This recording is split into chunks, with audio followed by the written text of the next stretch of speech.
नमस्कार, प्रणाम, हर हर महादेव। मैं रूबी कुमारी, आप सभी को मेरा प्रणाम। आप सभी लोग मेरे चैनल पर नए हो तो प्लीज़ मेरे चैनल को सब्सक्राइब कर दीजिएगा। आप सभी के लोगों के बीच में एक बना बनी की गीत लेकर आई हूँ। आप लोग मेरा पूरा गीत सुनिएगा और कमेंट बॉक्स में बताइएगा मेरा गीत कैसा लगा। सो आप सभी को अगर ये गाना पसंद है प्लीज़ लाइक एवं शेयर कर दीजिएगा। आप सभी अपना प्यार और आशीर्वाद उलाट दीजिएगा।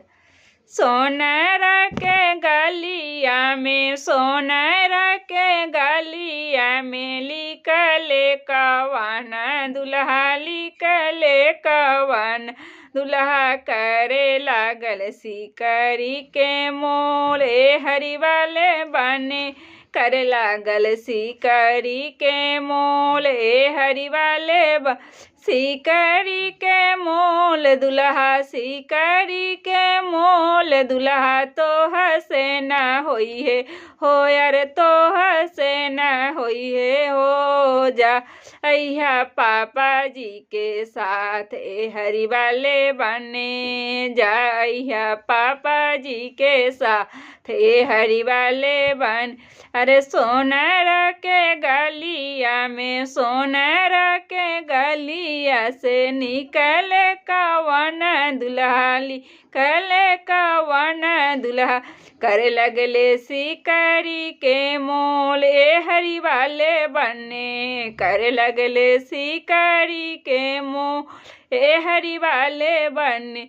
सिकरी के मोल दुल्हा, सिकरी के मोल दुल्हा। तो हसे न होई हो यार, तो हसे न होई है हो जा अय्या पापा जी के साथ, हरि वाले बने जा अय्या पापा जी के साथ, हरि वाले बन।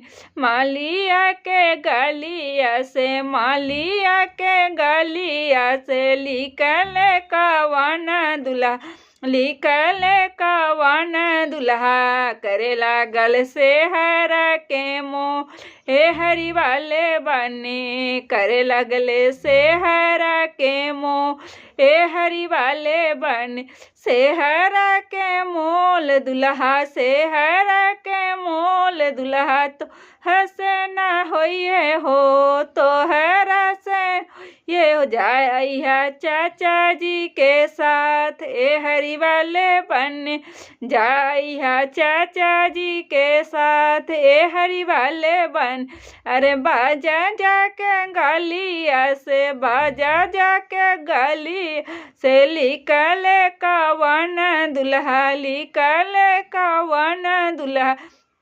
करे लगले सूटबा के मोल, हरि वाले बने करे लगले सूटबा के मोल, हरि वाले बन। सूटबा के मोल दुल्हा, सूटबा के मोल दुल्हा।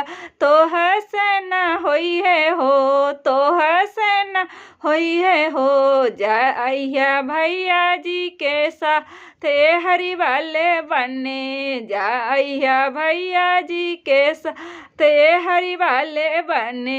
अरे चमरा के गलिया से, चमरा के गलिया से लिखले कवन दुल्हा, लिखले कवन दुल्हा।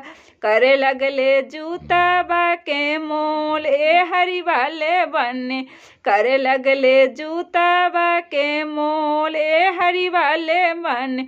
जूतबा के मोल दुल्हा, जूतबा के मोल दुल्हा। तो हसे न होई है हो यार, तो से न होई है हो जा अय्या जीजा जी के साथ, हरि वाले बने जा अय्या तू जीजा जी के साथ, हरि वाले बन। अरे ससुर के गलिया से, ससुर के गली से लिखले कवन दुल्हा, लिखले कवन दुल्हा। करे लगले दुल्हन के मोल, हरि वाले बने करे लगले दुल्हन के मोल, हरि वाले मन। दुल्हन के मोल दुल्हा, दुल्हन के मोल दुल्हा। तो हसे न होई है हो, तो हसे न होइए हो। ले आइया सजल बरियात ए हरि वाले बन, ले आइया सजल बरियात ए हरि वाले बने, ले या सजल बरियात ए हरि वाले रे सोनरा के गलिया से सोनरा के गलिया लिकल कवन दुल्हा, लिकल कवन दुल्हा कर लगले चैनमा के मोल ए हरि वाले बने, कर लगले अंगूठी के मोल ए हरि वाले बन, अंगूठी के मोल दुल्हा, अंगूठी के मोल दुल्हा तो हसे न होई है हो, अरे तो हसे न होई जाइया पापा जी के साथ ए हरि वाले बंदे, जाइया पापा जी के साथ ए हरि वाले बने, जाइया पापा जी के साथ ए हरि वाले बने।